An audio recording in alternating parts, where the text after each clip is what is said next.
Olá, sou a professora Isabel Sodré e trago hoje para você o livro de Atos dos Apóstolos. O livro de Atos, ele é um livro grande, tem 28 capítulos, e nós vamos fazer esse estudo em duas partes.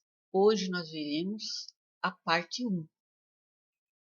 E podemos dividir da seguinte maneira: uma pequena introdução, a expansão da igreja, ou seja, o crescimento da igreja, e a conversão de Saulo. A introdução, nós podemos fazer uma análise do capítulo 1 e do capítulo 2. Nós podemos perceber, no início do capítulo 1, que Lucas ele faz uma introdução falando ao seu amigo Teófilo da mesma maneira em que ele faz no seu evangelho, o Evangelho de Lucas. E lá no verso 3, ele já apresenta Jesus após a ressurreição. Ele fala de Jesus que se apresenta aos seus discípulos, fica entre eles vivo por cerca de 40 dias. Depois ele diz aos discípulos para permanecer em Jerusalém, não sair de Jerusalém, até que recebessem o batismo com o Espírito Santo. Eles eram batizados com água, mas seriam batizados com o Espírito Santo. E nós podemos ver a seguir no versículo 8, onde ele diz o seguinte: mas recebereis a virtude do Espírito Santo, que há de vir sobre vós, e ser-me-eis testemunhas, tanto em Jerusalém, como em toda a Judéia e Samaria, até os confins da terra. Portanto, essas palavras são as últimas palavras que Jesus diz aos seus discípulos. É o versículo-chave do livro de Atos. Mas no verso 9 nós podemos ver o seguinte: e quando dizia isto, vendo-o eles, foi elevado às alturas, e uma nuvem o recebeu, ocultando-o aos seus olhos. Então, enquanto Jesus falava com os discípulos, ele foi levantado, foi se elevando, e uma nuvem o recebeu e ele partiu. Portanto, o verso 8 são as últimas palavras de Jesus aos seus discípulos. E o que acontece? Eles obedeceram, ficaram ali aguardando a descida do Espírito Santo. Jesus disse que não ia demorar muitos dias. Enquanto isso, eles fazem a escolha do apóstolo que fica no lugar de Judas, que é Matias, e mais ou menos após uns 10 dias, o que acontece? A descida do Espírito Santo. Mas nós precisamos entender por que dizemos que o Espírito Santo do Antigo para o Novo Testamento é um divisor de águas. Por quê? Porque o Antigo Testamento, a ação do Espírito Santo era diferente da ação de Atos 2, no capítulo 2 do livro de Atos. O que acontecia lá? O Espírito Santo ele não habitava, ele se apossava da pessoa e se retirava, mas ele se apossava apenas do rei, do profeta e do sacerdote. Simplesmente, nós lemos, deixei aqui um exemplo, o Espírito do Senhor se apossou de Saul, o Espírito do Senhor se apossou de Davi. E quanto aos textos dos profetas, sempre está escrito: e veio sobre ele o Espírito do Senhor. Aí ele profetizava. Portanto, a ação do Espírito Santo no Antigo Testamento era esta. Ele se apossava e se retirava. Mas no Novo Testamento, lá em Atos, no capítulo 2, principalmente aqui no verso 4, diz assim: e todos foram cheios do Espírito Santo e começaram a falar em outras línguas, conforme o Espírito Santo lhes concedia que falassem. Então nós podemos observar que aqui o Espírito não se apossava, o Espírito ele veio, ele entrou em seus corpos e eles transbordaram, o Espírito Santo transbordou, passou a habitar neles. E também um outro detalhe, a profecia que está lá no livro de Joel, capítulo 2, no verso 28, se cumpre aqui em Atos 2. E é realmente um divisor de água. A ação do Espírito Santo no Antigo Testamento, a ação do Espírito Santo no Novo Testamento é realmente um divisor de águas. Após a descida do Espírito Santo, as pessoas não entenderam. Aqui no verso 13 diz que eles ficavam zombando, achando que eles estavam embriagados, dizendo que estavam cheios de mosto, porque eles não entenderam. O apóstolo Pedro já se levanta e vai explicar. E aqui no verso 16, ele diz o seguinte: mas isto é o que foi escrito pelo profeta Joel, ou seja, a profecia do Antigo Testamento do profeta Joel, ela se cumpre em Atos, no capítulo 2. E ali Pedro começa a explicar, já começa a fazer um discurso que já começa a crescer a igreja já começa ali a expansão. Mas nós vamos ver de que maneira a igreja cresceu. Assim, aleatoriamente, não. A igreja ela cresce de uma maneira que ela tem uma organização, ela tem uma ordem, que está lá no verso 8, no capítulo 1. Mostra a ordem do crescimento da igreja. Ou seja, as últimas palavras de Jesus aos seus discípulos é exatamente a organização do crescimento da igreja. Nós podemos ver que em Atos, do capítulo 1 ao verso 7, ao capítulo 7, fala de Jerusalém e da Judeia. Que ele diz, ser-me-eis testemunha. Onde? Onde que eles vão testemunhar de Jesus? Primeiramente em Jerusalém, depois na Judeia. No capítulo 8 ao 11, fala de Samaria. Lá em Samaria é onde Filipe, após aquela perseguição, foge e ele vai a Samaria. E lá ele prega o evangelho. E também os confins da terra, que está lá no capítulo 3, que são as viagens missionárias do apóstolo Paulo, que leva esse versículo ao pé da letra. Para ele, teria que ir até os fins, ou os confins da terra. A terra, naquela época, ainda era pequena. O mundo era pequeno. E ele, então, cumpre essa missão. Ele tem essa sensação de que ele cumpriu a missão. Por isso ele diz, combati o bom combate, acabei a carreira e guardei a fé. E, a partir daí, começa o crescimento da igreja. E como que acontece esse crescimento? Nós podemos observar lá no capítulo 1, no verso 15, que Pedro fala à multidão, mas quantas são essas pessoas? São apenas 120 pessoas, poucas pessoas. Mas após a descida do Espírito Santo, enquanto Pedro explica ali à multidão o que aconteceu, o que era aquela descida do Espírito Santo, o que era aquele cumprimento da promessa que estava lá no livro de Joel, o que que acontece? Lá no verso 41, já são quase 3.000 pessoas convertidas. Aqui no verso 41 diz assim, ó, de sorte que foram batizados os que de bom grado receberam a sua palavra. E naquele dia agregaram-se quase 3.000 almas. Então não foram pessoas que simplesmente aceitaram a palavra, elas se batizaram. E os versículos seguintes falam que eles permaneceram na doutrina dos apóstolos, ou seja, eles permaneceram na igreja. A partir desse crescimento de 120 para 3.000, acontece o primeiro milagre, depois da descida do Espírito Santo, onde o apóstolo Pedro e João, eles vão à porta do templo, eles vão ao templo, encontram aquele coxo na porta do templo e ali acontece o primeiro milagre após a descida do Espírito Santo. E com o milagre, ele começa novamente a explicar, a pregar, a falar quem é Jesus, enfim, Pedro começa a pregar novamente. E o que acontece? Já no capítulo 4, já chega a quase 5.000 pessoas, o número de pessoas que aceitaram aquela palavra. Mas nós podemos observar que de 120 foi para 3.000 e depois já foi para quase 5.000. E o que acontece? Começam as perseguições. Quando a igreja cresce, quando a coisa começa a caminhar, o inimigo se levanta. E o que acontece no capítulo 4, no verso 1? Ele diz assim, ó, e estando eles falando ao povo, Pedro e João falavam ao povo, sobrevieram os sacerdotes, o capitão do templo e os saduceus. Os próprios judeus se levantaram contra os cristãos.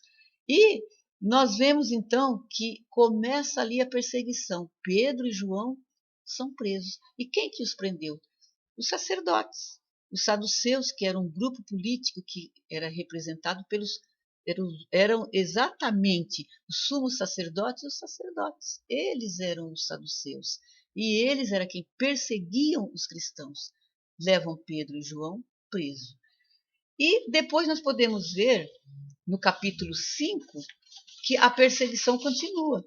Acontece aquele evento dentro da igreja com Ananias e Safira, que tentam enganar o apóstolo, levando uma determinada quantia, e mentiram, porque outra pessoa vendeu uma propriedade, levou aquele dinheiro e colocou aos pés dos discípulos para ajudar a igreja. Isso é uma coisa que é bom, é bonito, traz prestígio diante da igreja. E Ananias queria isso também, ter um prestígio diante da igreja, mas ele mentiu. E quando a igreja dá ênfase ao Espírito Santo, o Espírito Santo de Deus, ele mostra, ele revela o pecado. E o apóstolo Pedro viu que ele estava mentindo. Por isso, os dois acabaram perdendo a vida. A perseguição termina? Não, continua. A igreja de 120 chegou a quase 120 pessoas, chega a quase 5.000 pessoas. O que acontece? No capítulo 6, surge então a murmuração, problemas dentro da igreja. E os discípulos assoberbados, sobrecarregados, o que eles fazem? No capítulo 6, no verso 3, ele diz o seguinte: escolhei, pois, irmãos, dentre vós, 7 varões de boa reputação, cheios do Espírito Santo e de sabedoria. Esses seriam instituídos por diáconos ou obreiros, aqueles que iam trabalhar na obra, iam trabalhar dentro da igreja. Então eu te pergunto, boa reputação, cheios do Espírito Santo e de sabedoria. O que é boa reputação? Não é como eu penso que eu sou, é como as pessoas me veem, é o testemunho que eu passo para as outras pessoas. Cheio do Espírito Santo e de sabedoria. Sabedoria para trabalhar, para liderar. Sobre liderança, eu sempre ensino uma frase apenas aos meus alunos. Liderança não se impõe, se conquista. Simplesmente. Acabou a perseguição? Não. Piorou. A igreja crescendo, a igreja estruturada, o inimigo se levanta mais uma vez. No capítulo 7, nós temos o martírio de Estevão. No verso 8 aqui diz que Estevão, ele era cheio de fé e de poder, fazia prodígios e grandes sinais entre o povo. Isso foi suficiente para que os sacerdotes se levantavam contra ele, os judeus se levantaram e ele foi apedrejado. É o primeiro mártir.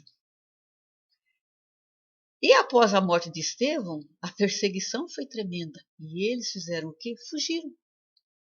Alguns foram presos e outros fugiram. Filipe chega então a Samaria, um lugar que era considerado inimigo de inimigos, desde a época do cativeiro do Reino do Norte. Mas o evangelho chegou a Samaria. O evangelho, ele é inclusão. Ele não é apenas de uma determinada nação. O evangelho é para tudo e é para todos. Então, é inclusão. E tudo isso é o agir, é o Espírito Santo de Deus trabalhando no livro de Atos. E aí, o que acontece? Durante essa perseguição, diante de tão grande perseguição, acontece a conversão de Saulo. Mas quem era esse Saulo? Saulo era um judeu. Lá em Romanos capítulo 1, no verso 1, ele fala que ele é descendência de Abraão, da tribo de Benjamim. Ele foi um jovem que estudou aos pés de Gamaliel, como costuma-se dizer. Ele estuda com Gamaliel, um sábio daquela época, também fariseu. Saulo, de tribo de fariseus, e Gamaliel também fariseus. Então, ele deve ter ensinado a Paulo aquela perseverança na doutrina dos fariseus, farisaica. Ele diz lá em Gálatas, no capítulo 1, no verso 14, ele chega a falar que ele era extremamente zeloso. Ou seja, nós sabemos que os fariseus eles eram fanáticos pelas leis da purificação. Este era Saulo. E como que ele surge? Onde que ele surge na Bíblia? Ele aparece lá em Atos, no capítulo 7, no verso 58, que diz o seguinte: e expulsando-o da cidade, aqui fala dos judeus que estavam expulsando Estevão da cidade, ou apedrejavam. Tiraram ele da cidade para apedrejá-lo. E as testemunhas depuseram as suas vestes aos pés de um jovem chamado Saulo. Saulo, então, ele aparece guardando a túnica, ou o manto daqueles que foram apedrejar Estevão. Ele não participou do apedrejamento, mas ele estava lá. Ele viu tudo. Ele observou tudo e nada lhe fez.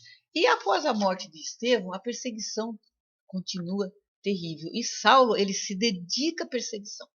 Aqui no capítulo 8, no verso 3, diz assim, ó, e Saulo assolava a igreja, entrando pelas casas e arrastando homens e mulheres, os encerrava na prisão.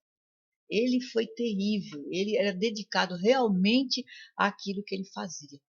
Em Jerusalém, ficou difícil a situação da igreja. Fugiram, presos, outros foram mortos. E o que Saulo faz? Ele pede carta para ir atrás. Ele falou, vou para Damasco, eu vou lá prender os cristãos. Aquelas cartas que ele pedia era uma autorização do Sinédrio para chegar, entrar dentro da casa e prender a pessoa. E assim ele fez. Mas já no capítulo 9 fala da conversão, a conversão de Saulo. Ela está registrada 3 vezes no livro de Atos. Está registrada no capítulo 9, ela está registrada no capítulo 22 e no capítulo 26. Saulo, ele, quando já estava perto de Damasco, um clarão, uma luz, ofuscou ele vindo do céu, e ele chega a cair por terra e ouve uma voz que diz, Saulo, Saulo, por que me persegues? E ele então fala, quem és tu, Senhor? E ele responde, eu sou Jesus, a quem tu persegues. E Saulo ali então ele já é quebrantado, pergunta, o que o Senhor quer que eu faça? Fica cego, ele é levado para a cidade, mas ele é curado, ele é batizado e ele já começa a pregar. Assim que ele ficou bem, que ele voltou a enxergar, ele já começou a pregar, ele se converteu realmente. Ele vai para a Arábia, onde ele fica ali cerca de 3 anos, ele passa na Galácia, ele fala lá em Gálatas capítulo 1 e 2, que ele estava com os irmãos lá na igreja, mas aqui no capítulo 9 ainda, no verso 26, diz o seguinte, e quando Saulo chegou a Jerusalém, procurou juntar-se aos discípulos, mas todos temiam e não crendo que ele fosse discípulo. Então ele voltou a Jerusalém, depois de 3 anos, ele queria estar junto com os discípulos de Jesus, mas eles tinham medo, temiam, achavam que ele realmente não estava convertido, que queria era matá-los. E Saulo continuou ali, insistindo em ficar em Jerusalém, começou a disputar com os judeus, começou a disputar com os gregos, e o que acontece? Eles queriam matá-lo. Mas o perseguidor, ele tornou-se um perseguido. A perseguição foi tremenda, aqui no capítulo 9, ainda aqui no verso 30, ó, sabendo, porém, os irmãos o que acontecera, o acompanharam até Cesareia e enviaram para Tarso. Ele não queria ir embora, ele queria ficar ali. Ele queria pregar, ele queria estar ali trabalhando, mas ele ia ser morto. O que eles fizeram? Os irmãos pegaram ele, levaram a Cesareia e mandaram ele para Tarso, para a sua cidade natal. Ele fica em Tarso cerca de 10 anos. Ele fica ali cerca de 10 anos. E o que acontece a seguir? Lá no capítulo 11, no verso 25, diz assim, que partiu Barnabé para Tarso a buscar Saulo, e achando-o, o conduziu para Antioquia. Vejam que durante aquela perseguição a igreja não crescia. E quando Saulo se converteu, no verso 30 aqui do 31 do capítulo 9, diz que depois disso, olha, assim pois as igrejas em toda a Judéia, Galiléia, Samaria, tinha paz. As igrejas ficaram em paz e eram edificadas e se multiplicaram e andando no temor do Senhor e na consolação do Espírito Santo. O Espírito Santo estava ali agindo, as igrejas edificadas, as igrejas crescendo. Veja que Barnabé busca Saulo, para quê?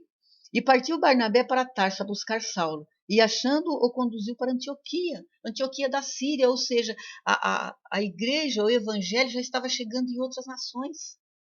Então, é o crescimento, é a expansão da igreja. A igreja cresceu dessa maneira.